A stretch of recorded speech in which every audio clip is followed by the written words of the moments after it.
Je vous invite à ouvrir votre Bible à Apocalypse chapitre 4. Apocalypse chapitre 4. Et nous allons lire le chapitre entier de Apocalypse chapitre 4. Je parlais avec un ami, un pasteur aux US. On a fait nos études ensemble. Et il m'a posé la question, qu'est-ce que tu prêches à l'église à l'instant? Comment tu prépares les choses? Et je lui ai dit, je prêche une série tirée du livre d'Apocalypse. Il m'a dit, mais tu as choisi ça par hasard ou concernant les événements, ce qui se passe dans le monde actuellement? Je dis, mais non, le Seigneur a dirigé les choses. Je planifie toutes ces séries en décembre pour l'année suivante. Et le Seigneur dirige les choses. Et même quand on regarde autour de nous, on dit que, mince alors, c'est peut-être la fin. Et on regarde le livre d'Apocalypse. Donc, c'est pour bien nous préparer pour le retour de Christ. Si ça se passe aujourd'hui, ou dans 5 ans, ou dans 10 ans, ou dans 100 ans. Je ne crois pas 100 ans, c'est pour bientôt. Donc, Christ revient. Donc, soyons prêts pour cela. Donc, le Seigneur a dit dans Apocalypse chapitre 4, verset 1er. Après cela, je regardais, et voici, une porte était ouverte dans le ciel. La première voix que j'avais entendue, comme le son d'une trompette, et qui me parlait, dit, « Monte ici, et je te ferai voir ce qui doit arriver dans la suite. » Aussitôt, je fus ravi en esprit. Et voici, il y avait un trône dans le ciel, et sur ce trône, quelqu'un était assis. Celui qui était assis avait l'aspect d'une pierre de jaspe et de sardoine. Et le trône était environné d'un arc-en-ciel semblable à de l'émeraude. Autour du trône, je vis 24 trônes. Et sur ces trônes, 24 vieillards assis, revêtus de vêtements blancs, et sur leurs têtes des couronnes d'or. Du trône sortent des éclairs et des voix et des tonnerres. Devant le trône brûlent les 7 lampes ardentes qui sont les 7 esprits de Dieu. Il y a encore devant le trône comme une mer de verre, semblable à du cristal. Au milieu du trône, autour du trône, il y a 4 êtres vivants remplis de Dieu devant et derrière. Le premier être vivant est semblable à un lion. Le second être vivant est semblable à un veau. Le troisième être vivant a la face d'un homme. Et le quatrième être vivant est semblable à un aigle qui vole. Les 4 êtres vivants ont chacun 6 ailes. Et ils sont remplis de Dieu tout autour et au-dedans. Ils ne cessent de dire jour et nuit, Saint, Saint, Saint est le Seigneur Dieu, le Tout-Puissant, qui était, qui est et qui vient. Quand les êtres vivants rendent gloire et honneur et action de grâce à celui qui est assis sur le trône, à celui qui vit au siècle des siècles, les 24 vieillards se prosternent devant celui qui est assis sur le trône et ils adorent celui qui vit au siècle des siècles. Et ils jettent leur couronne devant le trône en disant, « Tu es digne, notre Seigneur et notre Dieu, de recevoir la gloire et l'honneur et la puissance, car tu as créé toutes choses et c'est par ta volonté qu'elles existent et qu'elles ont été créées. » Seigneur, sois avec nous ce matin, aide-nous à comprendre ce que tu veux nous montrer ici dans ce passage. Un passage où on a du mal à visualiser ce qui est tout représenté ici. Mais à travers ces images que nous voyons, à travers ce qui se passe dans le ciel, nous voyons des applications pour notre vie d'aujourd'hui, actuellement. Donc Seigneur, aide-nous à chercher ta face, aide-nous à mettre en pratique ce que nous allons voir aujourd'hui. Au nom de Jésus. Amen. Regardez, la semaine dernière, on avait étudié et regardé les 3 premiers versets de ce chapitre. Et vous vous rappelez que nous avons vu que le message, le plan du salut était illustré par tout ce que nous avons vu dans les 3 premiers versets. Et en fait, si nous revenons en arrière et nous voyons verset 3, c'est là où nous voyons vraiment le message du salut. C'est là où nous voyons comment Dieu est représenté avec la pierre de jaspe, la pierre sardoine et l'arc-en-ciel qui est autour du trône de Dieu, qui est la couleur émeraude. C'est ce vert qui prédomine sur les autres couleurs. Et on a vu la sainteté, la pureté de Dieu. On voit sa justice et on voit sa grâce à travers ces images, ces trois pierres. Et là, n'est-ce pas le message du salut? Dieu est saint et juste. Nous ne sommes pas saints. Nous ne sommes pas justes. Je regarde autour de moi et je vous aime tous, je vous connais tous, sauf on vient de se rencontrer ce matin. Mais est-ce qu'elle est parfaite? Oui, cogne ta tête, c'est ta famille. Mais il ne faut pas raconter des mensonges dans l'Église non plus. Nul n'est parfait. Nul n'est parfait. Donc, on entre dans la présence de Dieu, on le contemple assis sur son trône, dans sa gloire, dans sa majesté, et on se rend compte, on est loin de ce qu'on doit être pour entrer en communion avec Dieu.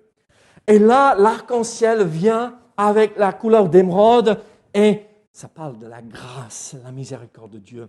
La première fois qu'on voit l'arc-en-ciel, c'est au moment du déluge, à la fin, où Dieu promet de jamais détruire à nouveau la terre par l'eau, par un déluge.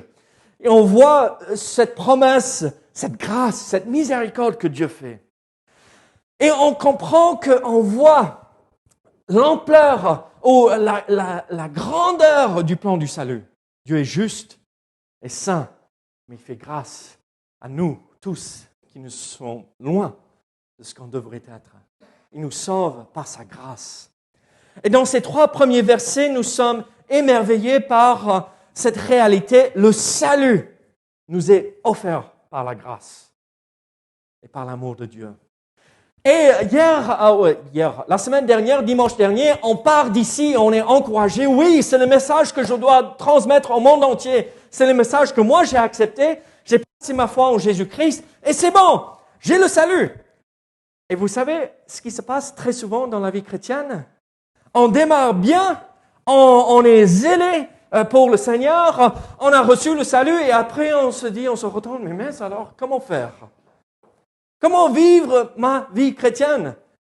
Et ce qui est merveilleux dans tout ce que nous voyons ici dans ce chapitre 4, nous voyons des implications pour vivre pleinement la plénitude de la vie chrétienne avec le Seigneur Jésus-Christ. Je ne sais pas pour vous, mais je crois que la question qui trouble l'Église le plus aujourd'hui, c'est comment vivre pratiquement chaque jour ma vie chrétienne, la vie chrétienne. Et ici, dans ce passage, nous voyons que Dieu veut que ses enfants vivent cette relation avec lui, au max, si on peut parler couramment, d'accord?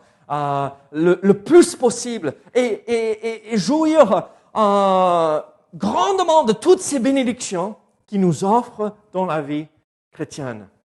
Et vous regardez ce passage, vous vous posez cette question. Mais d'où va-t-il sortir la vie chrétienne de ce passage? C'est des choses qui vont se passer réellement dans le ciel. Mais on peut tirer des applications pour nous aujourd'hui. Alors, voyons, qu'est-ce qui se passe? Regardez verset 4. Nous avons vu les trois premiers versets. Dieu est assis sur son trône. On voit cette lumière qui brille, cet éclat qui sort du trône. Et après, nous voyons Dieu assis sur son trône. Et qu'est-ce qui se passe? Autour du trône, je vis 24 trônes. Et sur ces trônes, 24 vieillards assis revêtus de vêtements blancs. Et sur leur tête, des couronnes d'or. Qu'est-ce que nous voyons ici? En fait, là, dans le trône, il y a le trône de Dieu au ciel. Christ est assis à la droite du Père, n'est-ce pas? C'est ce que la Bible nous dit. Mais autour du trône, il y a 24 trônes de plus.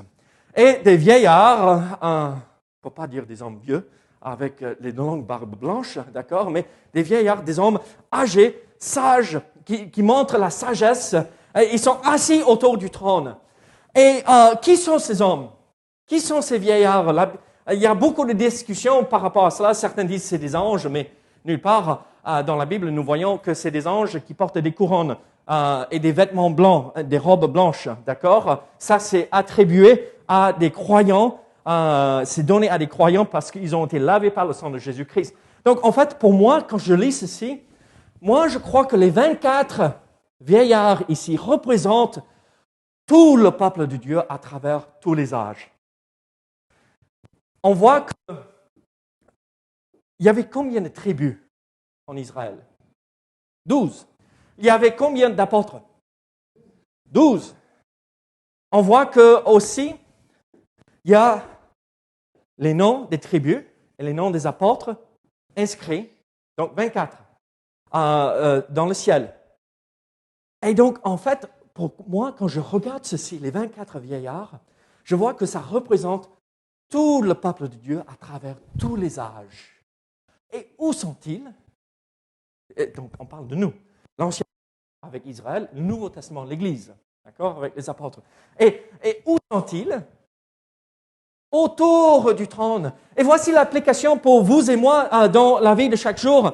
Regardez, si nous voulons vivre pleinement cette relation avec Dieu, comment faut-il faire? Comment faut-il agir? Où faut-il se mettre vis-à-vis de Dieu? Bon, ça ne peut pas s'approcher, il faut respecter 1 mètre de distance. Mais s'approcher le maximum possible pour être en relation avec Dieu, marcher, chercher sa présence chaque jour. Donc, qui veut dire ce matin, quand vous vous êtes levé? Êtes-vous levé? Ah, vite, mince, il y a le culte. Et pour certains, ça prend plus de temps pour se préparer que pour d'autres. Mais est-ce qu'on s'est préparé pour venir au culte et on a oublié de chercher la présence de Dieu ce matin? Oui, on vient au culte, c'est bien. Mais le culte commence le matin. Là, maintenant, où vous êtes. Et c'est la pratique qu'on devrait avoir chaque jour. Je cherche sa face dès le plus tôt possible, si c'est à 5 heures du matin ou à midi, pour certains, pendant les vacances. Je ne dis rien. Vous voyez ce que je veux dire? Je cherche sa présence, je m'approche de Dieu et je veux être autour de lui, dans sa présence. Mais nous voyons autre chose. Regardez la suite en verset 5. Qu'est-ce que nous voyons en verset 5 de ce chapitre? Du trône sortent des éclairs, des voix et des tonnerres. Devant le trône brûlent 7 lampes ardentes, qui sont les 7 esprits de Dieu.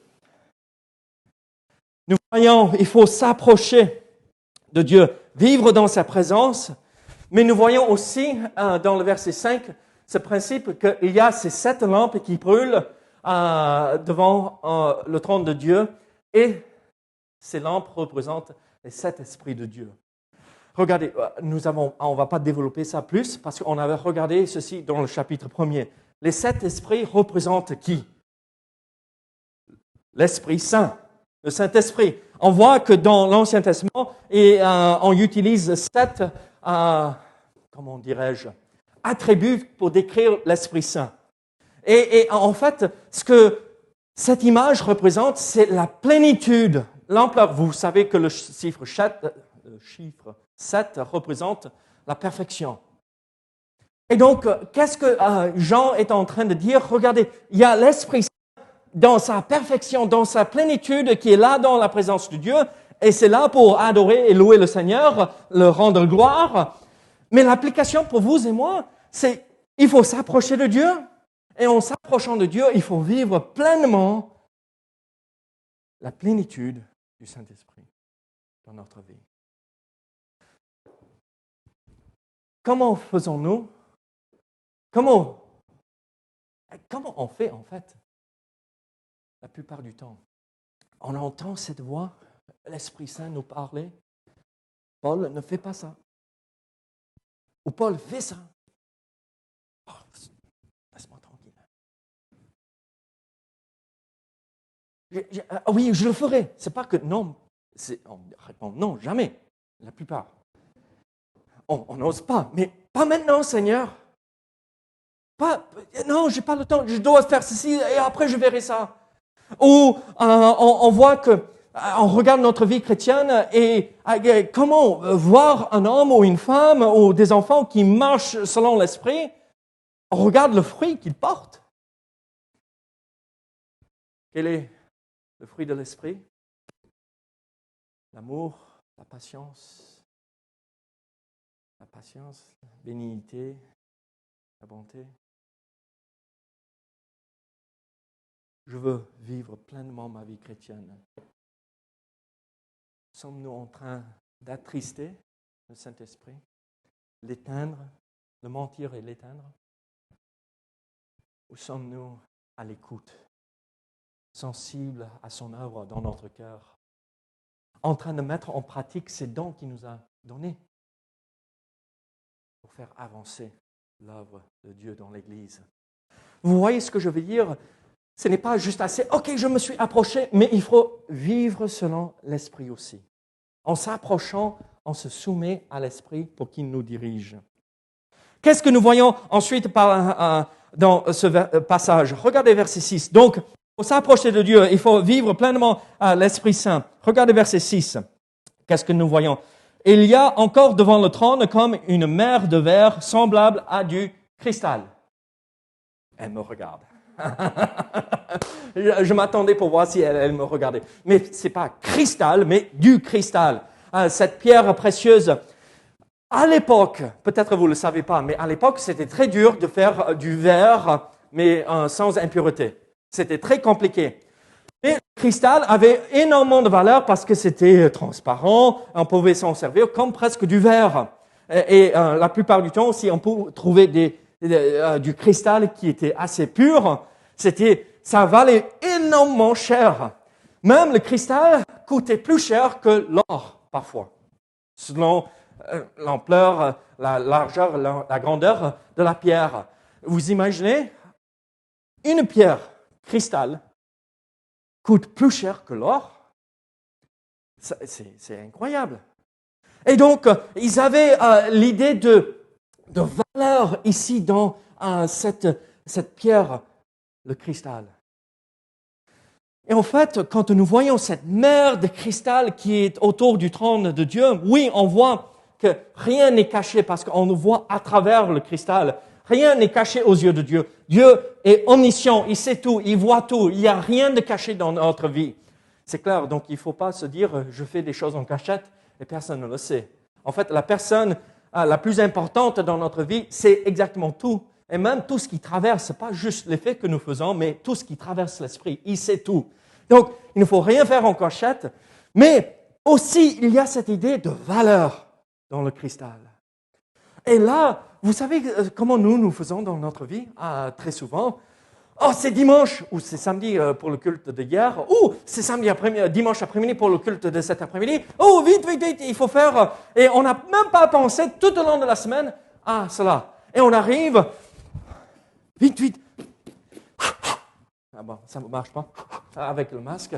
Il faut enlever la poussière parce qu'on n'a pas chéri notre relation. On n'a pas chéri sa parole.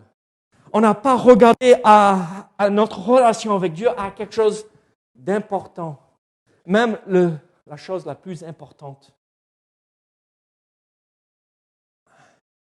Mercredi, Ministre et moi, on a célébré 20 ans de mariage. J'ai mis cette alliance il y a 20 ans de cela. Je le porte depuis 20 ans. Mais je vous promets que si Mélissa est la chose la plus importante de ma vie, je vivrai l'échec. Il faut que Dieu passe en premier. Et cette relation avec lui soit la chose la plus importante. Parce que si je mets ma femme en premier et Dieu après, cette relation ne fonctionnerait pas. Mais si je regarde à cette chose que Dieu m'offre comme étant la plus importante, c'est là où je vais pouvoir avoir une bonne relation avec ma femme, mes enfants et tous ceux autour de moi. Alors, comment faut-il faire? Regardez notre vie chrétienne comme de l'or, comme du cristal, quelque chose qui a beaucoup de valeur, que rien est aussi important que ma relation avec Dieu. Alors, je ne fais rien pour détruire ma relation. Je ne permets pas que des mots sortent de ma bouche qui n'honorent pas Dieu, de peur que ça blesse cette relation avec Dieu. Je me comporte d'une façon qui honore Dieu, au lieu de faire ceci ou cela, parce que c'est plus important ce que je fais pour Dieu de ce que les autres pensent de moi. Alors, nous voyons l'importance de chérir cette relation avec Dieu. C'est important, c'est la chose la plus importante dans notre vie. Mais regardez la suite, regardez à partir de verset 7.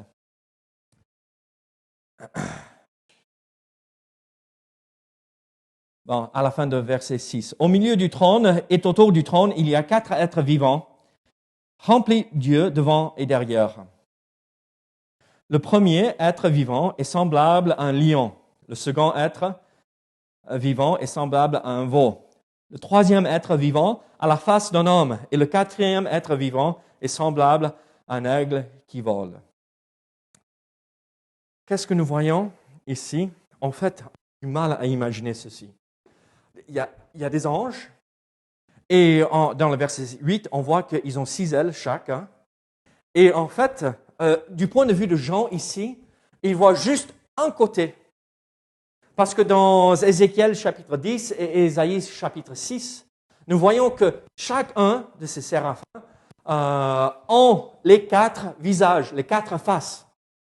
Chacun a le visage, le lion, l'homme, le veau et l'aigle. Mais là, du point de vue de Jean, là où il est assis, il voit juste un côté. Et on se pose, mais qu'est-ce que ça signifie? Vous imaginez voir un être vivant avec toutes ces images, avec des yeux devant, derrière, autour. Peut-être vous avez plus d'imagination que moi, mais moi, je ne peux pas imaginer ceci. Je n'ai jamais vu quelque chose comme ceci, donc je n'arrive pas à voir.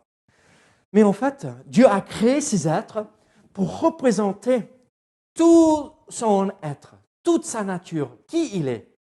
Parce que, regardez, le lion, le roi, lion, n'est-ce pas? Le roi du jungle, c'est le lion. Donc, on parle de la prééminence, l'autorité de Dieu. Dieu est ce qui est le plus, c'est la prééminence, c'est le roi. Après, le veau représentait à l'époque, et même aujourd'hui, la puissance. On se met derrière et ça traîne tout ce qu'il faut pour retourner la terre, pour travailler la terre, labourer la terre. Il y a une force dans les veaux, c'est extraordinaire. Donc on voit Dieu, le Tout-Puissant, celui qui est omnipotent. Après l'homme qui est en haut de la création de Dieu, avec une intelligence supérieure aux autres, comme Paul. C'est pour le réveiller, il a bossé dur hier. L'homme est tout à fait en haut. L'homme est l'être le plus intelligent que Dieu a créé. Il a doté l'homme de son image. Donc on voit l'omniscience de Dieu. Il sait tout. Après, l'aigle, la majesté, la rapidité, l'efficacité. Dieu peut et il est capable, il est intelligent, il est tout puissant, il est le roi, mais aussi il peut mettre en pratique. Il est efficace. Et donc ici, ces êtres vivants étaient là pour représenter tout ce que Dieu est. Sa grandeur, sa majesté. Et quand je vois ceci, et je regarde ma vie, mais comment puis-je appliquer ceci à ma vie chrétienne? Je dis, mais Dieu a fait en sorte que tout son être soit représenté par ces 4 êtres vivants. Tout soit représenté par cela. Alors, moi aussi, je dois consacrer tout mon être à Dieu.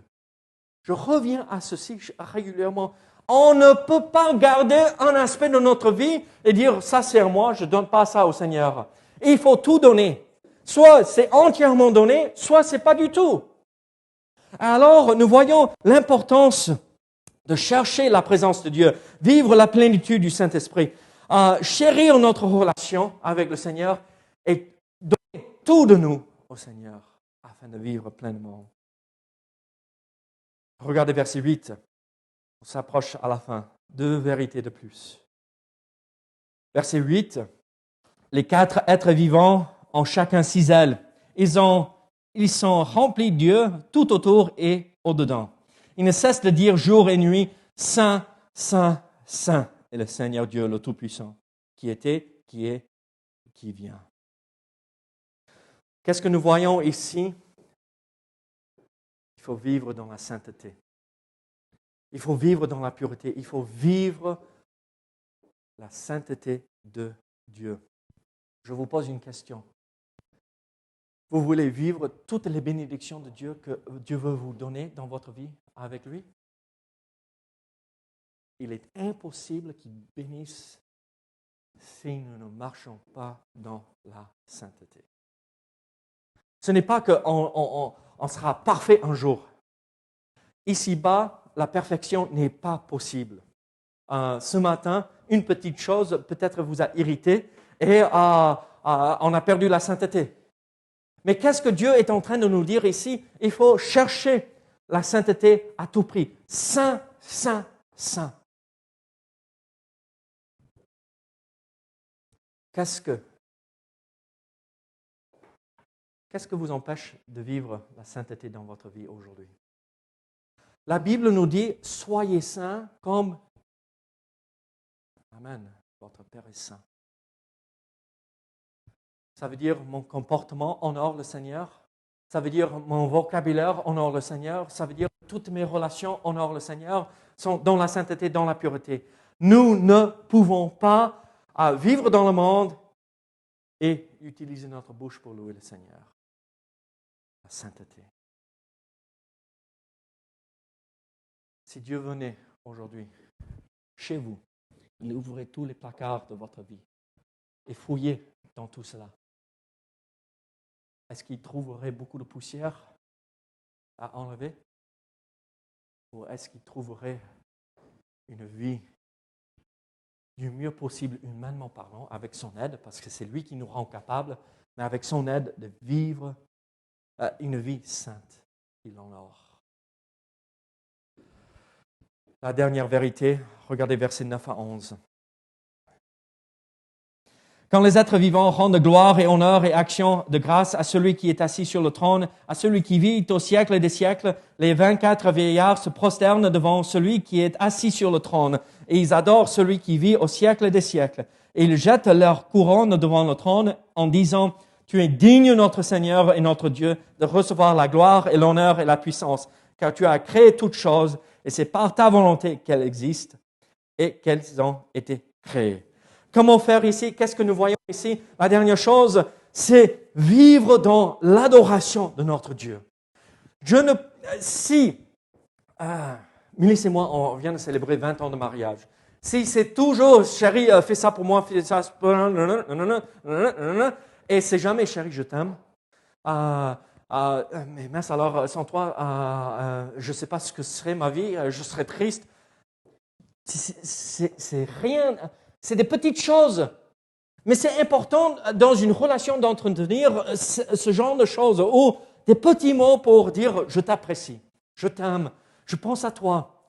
Mais Dieu, ce n'est pas juste une relation humaine, c'est quelque chose de même plus important. On est devant le Dieu tout-puissant, le créateur de l'univers, et comment faut-il faire? Venir dans sa présence et se prosterner et lever notre voix, même pas nos yeux, parce que qui sommes-nous? Nous sommes rien. Levez notre voix, Seigneur, tu es bon. Seigneur, tu es mon Père, tu es mon Abba, tu es celui qui est là à mes côtés. Tu m'accompagnes dans chaque situation. Dieu, je te loue parce que tu t'es sacrifié sur la croix. Je vous promets, si nous mettons en pratique ces 6 vérités, vivre dans l'adoration, vivre dans la sainteté, consacrer notre être entier au Seigneur, chérir notre relation avec Dieu, vivre la plénitude du Saint-Esprit dans notre vie et chercher sa présence chaque jour. Le monde serait bouleversé par l'Église de Saint-Gaudens. Honnêtement. On pourrait changer et avoir un impact énorme dans notre ville, dans notre région, dans notre pays et dans le monde entier. Pas pour avoir un nom, mais pour pouvoir faire comme ces vieillards, ces 24 vieillards ont fait. Quand on rentre dans la présence de Dieu, on prend ces couronnes qu'il nous donne pour les récompenses de comment on l'a servi, pour les jeter à leurs pieds, à ses pieds, pour l'adorer, pour le louer. Alors, où sommes-nous aujourd'hui dans notre relation avec Dieu vis-à-vis de ce que nous venons de voir? Sommes-nous en train de vivre les vérités que nous voyons dans ce trône de Dieu? Prions ensemble. Seigneur, merci pour ta parole. Seigneur, merci pour tout ce que tu fais pour nous. À nous à mettre en pratique tout ce que nous avons vu ici ce matin. À nous à ne pas quitter ce lieu sans mettre notre vie en règle. Au nom de Jésus. Amen.